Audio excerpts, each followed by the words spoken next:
All right, I'm going to go ahead and apologize right now for how shaky this video may be because I'm holding my phone with one hand and attempting to write with the other. So bear with me, guys, and I apologize ahead of time.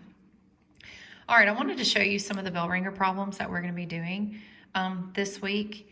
I really just want you to practice these. I'll have them typed up in. You can write with me or you can just watch. You'll get another set of bell ringer problems to practice on your own. All right, so on this first one, it says that Corey drove 3 hours out of the city at a speed of 75 miles per hour. How far did he travel? So here we go. We're going to underline anything that we see. In hours, we know hours is time. All right, we have miles per hour here. That's speed. So we have time and we have speed. So what's the only thing missing? Distance. So if we look over here, we're going to be looking for distance. So that tells me that to find the distance, I'm going to have to multiply my time and my speed. Oh, sorry about the finger there. All right, so distance is equal to our time multiplied by our speed. Okay, 3 times 75 will give you 225. All right, and you are allowed to use a calculator to calculate these problems. All right, so now we get to where we have to do our unit of measurement. Well, there's several ways you can think about this. First of all, we have hours and we have miles per hour. Out of those units, what is a distance? Well, it's going to be miles. Another way you can think about it is I have hours here and I have hours here, so the only thing left would be miles. Now you might say, how do I know that's miles and not meters? Well, simply because in the problem it's abbreviated miles per hour, and we will always use miles and hours together, not meters and hours. Only meters will go with seconds. And then there's my answer. So you traveled a distance of 225 miles. All right, let's look at problem number 2. David rode his bicycle from one end of paradise to the other for a total of 21 miles. It took him 4 hours. Calculate the speed. So right here we have miles, so I know that's distance.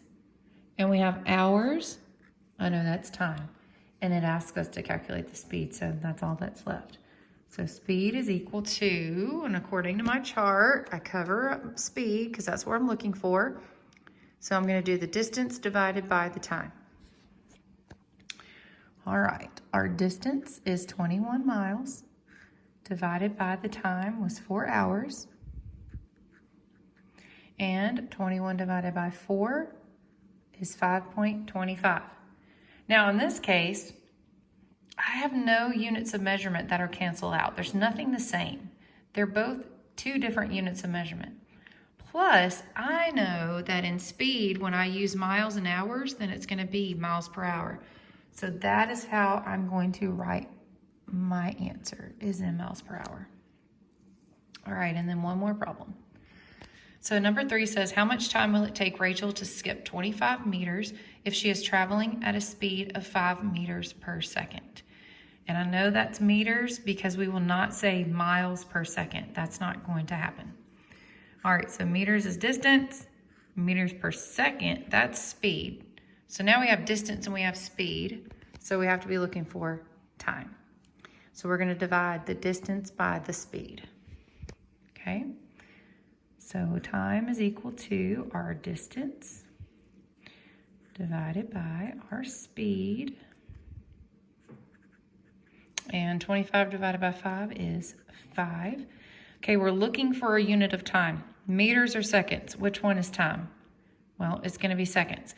Another way you can look at it is they have that in common and that in common. So here's our unit that's left. Now I use this because I wanted to show you. You see how similar a 5 and an S can look on here? If yours look very similar or that kind of throws you off or confuses you, seconds can also be abbreviated like that, and it'll just kind of be a little friendlier looking.